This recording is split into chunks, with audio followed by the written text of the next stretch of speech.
Apakah pijat bisa membantu mengurangi stres? Ya baik gitu, misalnya stres jadi tidak gitu Oh, kan. tadinya kulit kaku mungkin jadi Ya jadi lemes kaku, gitu ya. jadi lemas gitu kayak gitu.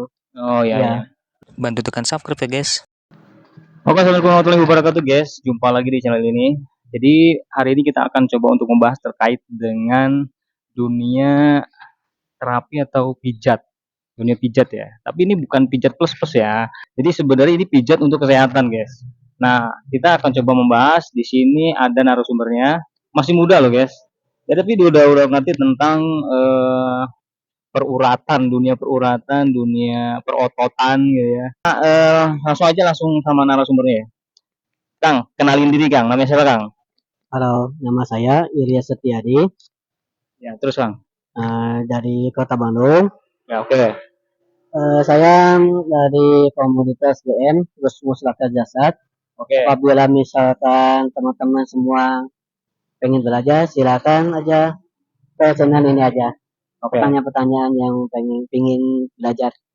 Mungkin banyak orang yang di luar sana kita bicara tentang orang awam lah ya.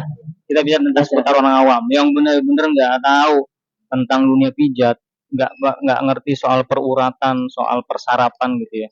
Jadi kadang-kadang kalau misalkan ada masalah di tangan, itu kan kadang-kadang kita itu ya dikerok gitu. Kerok emang hilang gitu kadang-kadang. Cuma ada juga yang kok udah dikasih obat, minum obat segala macam nggak apa tuh nggak sembuh-sembuh gitu loh. Nah mungkin kita harus coba untuk menyelam lebih dalam dan mengerti tentang dunia perpijatan ini dengan ilmu-ilmu yang lebih awam gitu ya. Jadi ini ada pertanyaan ya. Jadi pertanyaan yang saya siapkan untuk pertanyaan bisa dijawab dan mungkin bisa mewakili pertanyaan teman-teman ya. Kalau misalkan teman-teman nanti ya di akhirnya nanti teman-teman ada pertanyaan silakan ditulis komentar ya. Nanti kita lanjutin di part 2-nya ya. Nah, pertanyaan adalah Kang, ini kan bagaimana cara mengetahui seseorang tukang pijat benar-benar berpengalaman? Yang pengalaman tuh biasanya dari sertifikat. Kadang-kadang suka ada gitu. Tapi ada juga yang tanpa ada sertifikat juga ada. Itu juga. Itu kan di saya itu ada dari komunitas itu ada beberapa kelas. Ada magang, basic, terus advance, profesional dan master.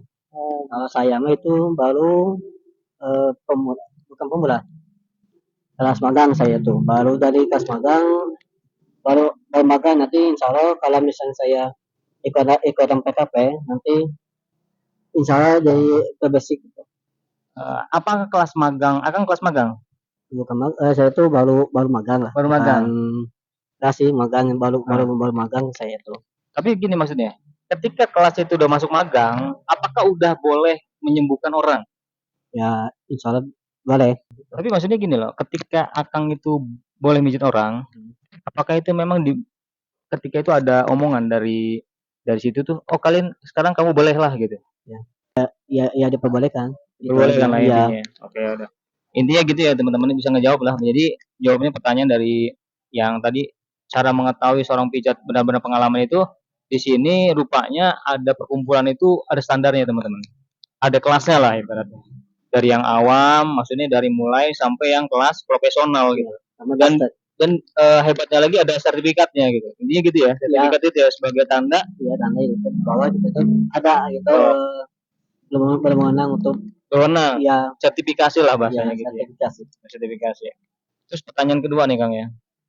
Apakah pijat bisa membantu mengurangi stres dan kecemasan? Bagaimana penjelasannya? Menenangkan kita gitu kan, jadi baik gitu misalnya stres jadi tidak gitu kan. Tadinya kulit kaku mungkin jadi lemas gitu ya. Jadi lemas gitu kayak gitu. Oh ya.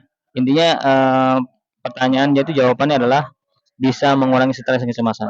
Jadi ini bisa terjawab ya. Apakah pijat bisa membantu mengurangi stres dan kecemasan? Jadi jawabannya adalah ketika urat itu nggak pernah dipijat, ternyata keras gitu Kang. Iya keras ya. Ya. Orang bisa tahu, akan bisa tahu gitu ketika megang badan orang. Rasakan gitu. Bisa rasa? Iya. Emang? Ya adalah rasa gitu. Emang umumnya semua orang begitu ketika dia memang nggak pernah dipijit gitu. Iya. Keras gitu. Kerasnya tuh kayak apa? Kayak batu apa gimana? Enggak sih. Baru mau keras aja gitu kan. Keras aja. Iya. Tapi enggak Akang ngerasain beda nggak ketika dia awal keras, udah itu pada saat udah dipijit jadi Jadi lentur lemas, gitu? ya lentur gitu Nggak kerasa gitu? kerasa itu teh. Oh, jadi gitu teman-teman ya. Ternyata di dalam tubuh kita ini juga butuh relaksasi ya teman-teman intinya.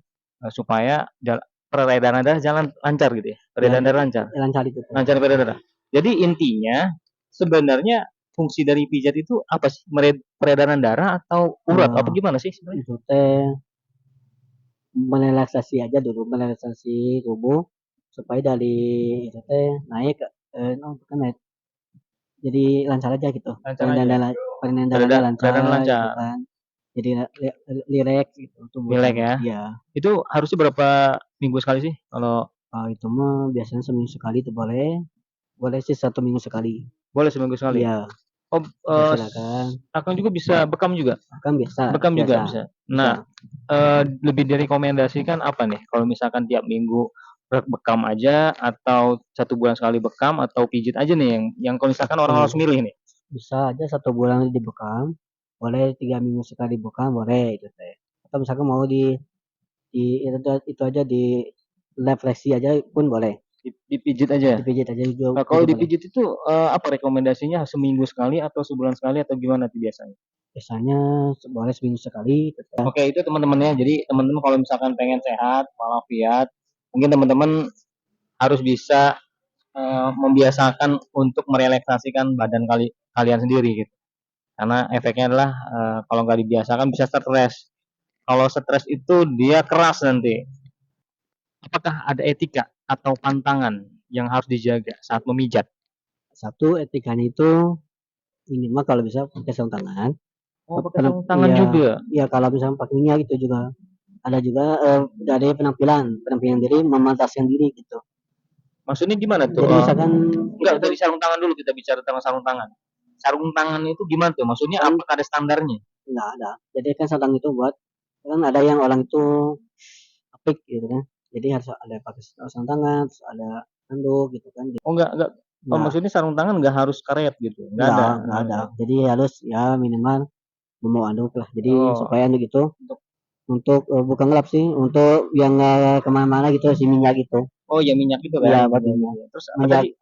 handuk, Kedua handuk. kedua Ah, handuk. Itu sih kedunanya, kedunaan nama. Terus selanjutnya apalagi tadi?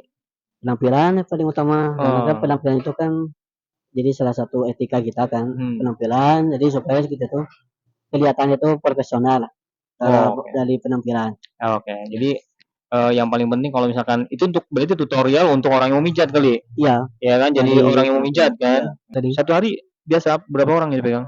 2 orang Dua itu orang teh ya. ya. Artinya udah kapalan teman-teman udah nggak takut lagi untuk udah mengerti lah tentang urat dan saraf-sarafnya gitu posisinya gitu. Apa pesan Anda untuk masyarakat agar tidak salah memilih jasa pijat? Nah, Nah jasanya itu kan suka ada yang dari online, itu ada yang betul-betul bisa, itu ada yang cuma ngehelian itu ada itu. oh kan online gitu. Ada yang online yang Maksudnya jasa online, ya ada juga panggilan. panggilan gitu teh suka Hmm, biasanya. hati-hati Hati-hati maksudnya, lah itu mah. hati-hati. Ya, Nah, terus jadi kalau bisa mah misalkan ada yang orang yang kedam misalkan udah pernah dipijit sama si A ya sama si A dulu lah gitu. Nah, oh, intinya kayak gini gitu. teman-teman kesimpulannya untuk sementara saya bisa simpulkan bahwa ketika teman-teman itu punya spesialis pemijat, jangan sampai pindah-pindah gitu ya. Betul. Kalau misalkan udah Karena cocok itu ambil aja yang itu gitu ya. ya gimana cocok-cocokan sih kalau pijat mah. Ya, Ya, oke. Terus apa lagi? nah, itu aja sih dulu lah sementara Itu mah. sementara itu aja Ya, ya. Oke. Kang, ini teman-teman juga mau tahu nih. Akang kan tinggal di Bandung ya, di Jawa Barat ya. ya Bandung, di Jawa Bandung Barat. ya. Di mananya sih? Saya Enggak, mah misalkan begini, silakan kasih tahu nih kalau teman-teman pengen apa ya, bahasanya pengen tahu atau pengen dipijat nih. Ya hmm, khusus spesial laki apa perempuan nih? saya mah Khusus laki. laki-laki Laki ada semua ya? ya laki semua. Laki semua. Ya, kalau mau yang perempuan ada juga, Oh, ada cuman juga, tapi nggak ditangani sendiri sama Akang kan? nah, Oke. Jadi intinya gini teman-teman, kalau perlu jasa pijat, pokoknya ada jasanya. Mau yang perempuan di apa tuh dilakukan sama perempuan, yang laki sama laki, ya, ya kan gitu. ya. Nah, di mana tempatnya? Atau silakan kasih tahu. Kalau soal tempat mah, saya mah sama teman-teman itu panggilan ya. Tapi kalau misalnya pengen mah ada di Jalan Sukagari, Gang Sukabating di dekat Puskesmas. Di situ ada tempat untuk belajar, dia mau pengen belajar di situ aja, atau misalkan mau hubungi saya dulu boleh. Nanti kita sama-sama ke sana, Oke. ke Sukagari. Oke, Ya. itu alamatnya. Ya, Nah, alamatnya. kalau biasanya kalau langsung dipanggil kan pakai nomor WA. Iya betul. Nah, nomor Pakai WA sebutin biar enak. Masukin nomor, Bapak. nomor HP saya 0815 646 316 43. Itu nomor HP saya. Terima kasih. Oke, terima kasih guys, Kang, sudah ikut di sini. Kita coba untuk lebih banyak lagi mengulas atau mau menggali ya terkait dengan apa dunia pijat memijat. Tapi itu akan kita bahas di konten berikutnya atau di part 2-nya ya, teman-teman ya. Jadi kalau misalkan kita bahas sekarang ini, waduh terlalu banyak, panjang nanti. Untuk kali ini kontennya itu dulu. Kalau teman-teman misalkan ada pertanyaan silahkan ditulis di komentar ya, di kolom komentar pertanyaannya apa. Nanti saya coba ulas di konten berikutnya. Dan terima kasih, semoga bermanfaat teman-teman.